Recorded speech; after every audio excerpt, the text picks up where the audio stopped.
What's going on, everyone? Anthony here with AHD Toys, and welcome back to another video. And in today's video, we are going to be reviewing the final figure of the Power Rangers Lightning Collection Wave 9. This is of the In Space Black Ranger Carlos.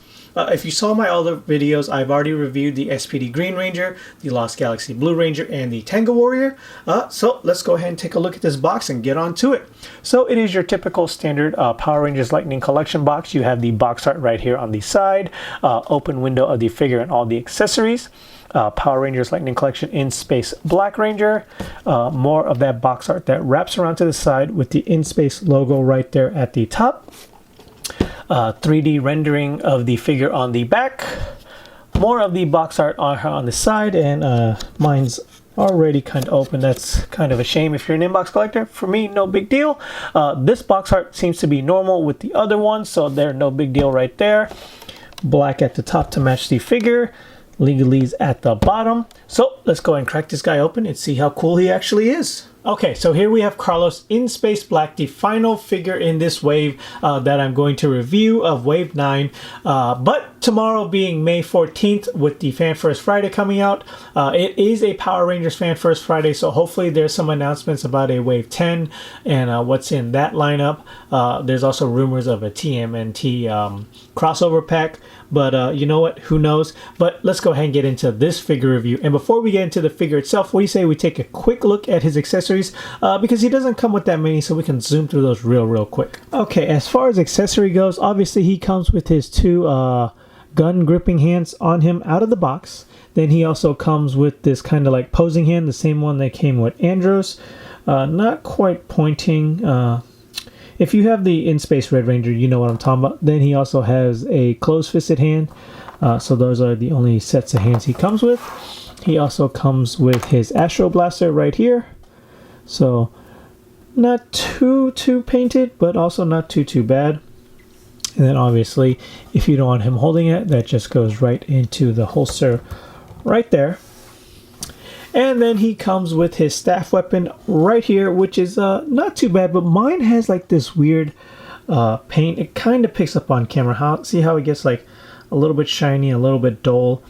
That's not the lighting, that's actually how the paint looks.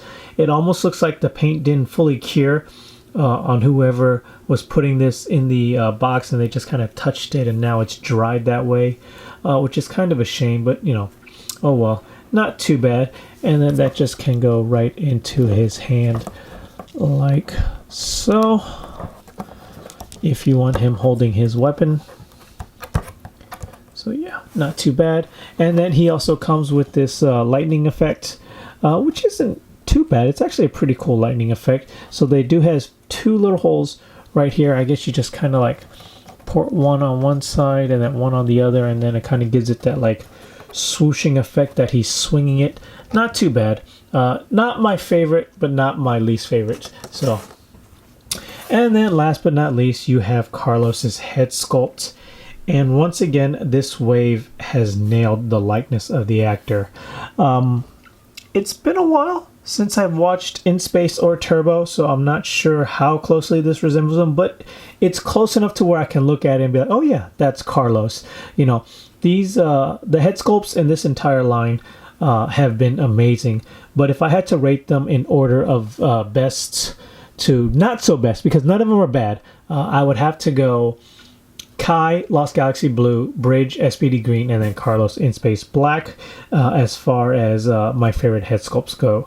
But this isn't too bad. The ponytail right there. Hopefully when we get a Turbo Ranger, they kind of give him like his, where it's not in a ponytail. So yeah. And if you want to see what that looks like on the figure, there we go. Carlos In Space Black Ranger. Great figure. So yeah, that is basically all the accessories he comes with. Like I said, he doesn't come with too many. I guess they had to shortchange somebody, and I guess it was going to be In Space Black with the amount of accessories they had to give to the Tango Warrior. So with that being said, let's go ahead and take a look at all the details of this figure. Okay, as far as detailing goes, it's a pretty basic figure paint scheme compared to most other Rangers. It's basically the exact same thing as Andros. his own primary color is little white stripes going on right here. Then the white band going across with the color of the team going across his chest. Other than that is basically all black. Up here is painted yellow for the collar. That's painted on pretty nicely. Luckily, my helmet sculpt is pretty decent. I actually ran into two of these, and that one of them had like a really bad misline on the white paint here. So luckily I had two choices. This head's kind of loose actually, not too big of a deal, but the sculpting on it's nice. No major paint mishaps going on there. But yeah, it is a very basic figure. The black on it is very nice. I don't know if it's picking up on camera. There's almost like a sparkle to it going on, and it's really, really nice in person. So it's not just like a basic black. Some of it seems kind of basic. Only really the chest piece is kind of like popping with that like sparkles. So yeah, other than that, white gloves, white boots. Yeah, really, really basic figure. So with that being said, let's jump into articulation. So as far as articulation goes, it is your standard Power Rangers Lightning Collection male body mold. So you do have a full 360 at the head. Mine's really loose for whatever reason. So ball jointed neck will look up about that far. Down about that far. No real side to side. It's really just because mine's loose that I get that much movement as it is. Ball jointed shoulders will raise up about that far. Then you have butterfly shoulders, so it'll go back really, really far. Forward, somewhat decent amount. You have full 360 at the shoulders, upper bicep swivel, double jointed elbows, wrist rotation, hinges in that far, out that far. You have a upper diaphragm, so it will rock side to side, left and right, full 360 if need be. Backwards about that far, forwards about that far. Then of course you have the lower ab crunch. So one click forward, two clicks backwards. Ball jointed hips. Doesn't do the splits very far on this figure. They really need drop hips on these figures in my opinion. We'll kick forward about that far. Doesn't really kick back. Upper thigh swivel. Double jointed knees, boot cuff swivel, and ankle rockers. Kick down that far, kick up that far, left, right, unnatural, peg holes at the bottom. So yeah, once again, your typical standard Power Rangers Lightning Collection male body mold articulation. All these figures are basically the same. It just comes down to whether or not the design of their suit hinders it. So really basic figure. We're flying through this review really, really quickly.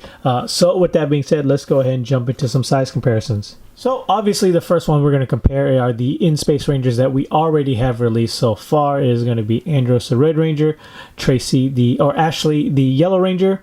Obviously all we need now is pink and blue, and we have a full core 5 team. Then obviously after that we're going to need silver. And I was wrong earlier. He comes with a more pointing finger over this kind of other hand. I'm not really sure what that is, but they're not the same, so neglect what I said in the very beginning. Okay, then to compare, here we have him next to some other Black Rangers. We have him here next to the Mighty Morphin Black from the Always a Chance episode and the Psycho Black Ranger. You know, I really never noticed how short these Psycho Rangers were up until I compared the blue one with the Lost Galaxy Blue. But yeah, these guys, for some reason, they are just a tad bit smaller than the normal Ranger counterparts. But anyways, that is that comparison. Then just because I had them out, here he is next to a Dragon Star Broly figure and then a Mighty Morphin Putty. Yeah, so overall, that is this Ranger figure review. So here are my final thoughts. So final thoughts on this figure. If there was going to be a figure in this line that you're going to pass up, I probably say pass up this one. I'm not sure how you collect it. Me, I'm a completist. I want them all, so I had to get them all. But out of all the Rangers, or I guess not Rangers, because there was a Tenga. Out of all the figures in this wave, this one to me personally is probably the most lackluster one of the bunch. Very basic design, nothing to make it really stand out over any other figure in the wave. Head sculpt was very good, but not the best. Weapon is kind of like meh on my paint. The design of the suits have always been kind of meh to me as well, even though I love the in-space storyline. The suits themselves just never really stuck out to me. But with that being said, hopefully we get some awesome reveals tomorrow at Hasbro Fan First Friday for the Power Rangers live stream tomorrow. And until next time, guys, later.